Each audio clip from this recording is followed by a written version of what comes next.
This is something I just picked up today, and I'm actually kind of excited for this thing.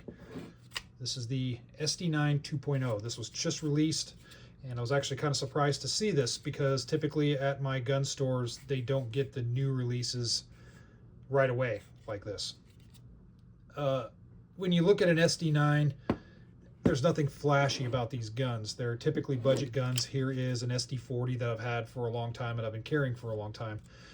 They're a good basic carry gun, but in my opinion, up until now, they never met their full potential because of the triggers that these guns had. They were horrible triggers. When they were still the Sigma line, they were absolutely atrocious. They made them a little bit better when they upgraded to the S&D line, but they still are kind of bad in comparison to a lot of other guns out there. Smith & Wesson finally took care of that. So the biggest selling point on this SD9 2.0, you can see a flat face trigger, and it is a crisp break and a crisp reset. Very nice, very Glock-like. I'm not going to break this down because YouTube doesn't like it when you disassemble guns on video, but the internals have been changed. If you compare this with the standard, I'm going to say probably last gen now. This is no longer current gen, but the SD40 VEs, if you compare the internals, you can see they totally changed the difference. One thing that you can see that shows that on the external is right here. You can see this little exposed area. The old SDs didn't have that, but this one does. Other things to note on this, the slide serrations totally changed. They're with these deep scallops now on the front and back. Very good. They feel very good in hand. You can rack the slide any way you want to. So I really, really dig that. On the top, they have ribbing on the top here, so that way we'll diffuse a little bit of that light better on the top of the gun. The muzzle, very excellent muzzle crown, and they did take a little bit more. They redesigned the front end of this gun just a little bit, restyled it a little bit. It looks really good.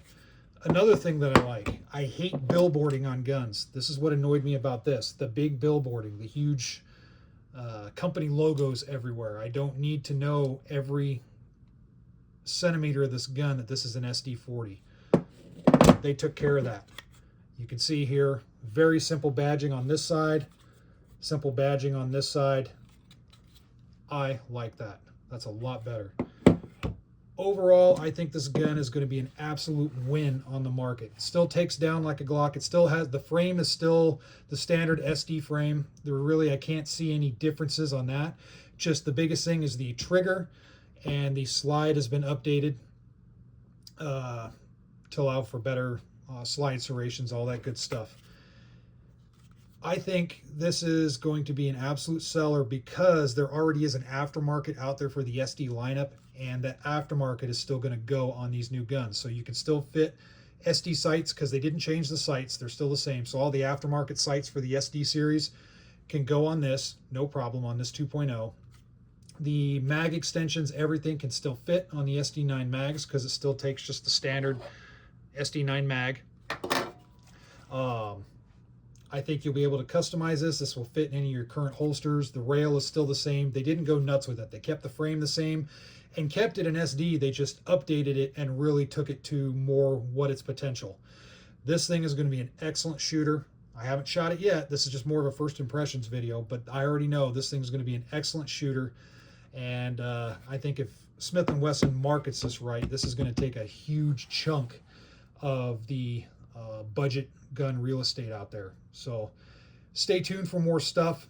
I don't think there's too many videos yet on YouTube on these, but there will be as this thing gets more known and more people start carrying them, because I absolutely think this thing is going to be a killer on the market.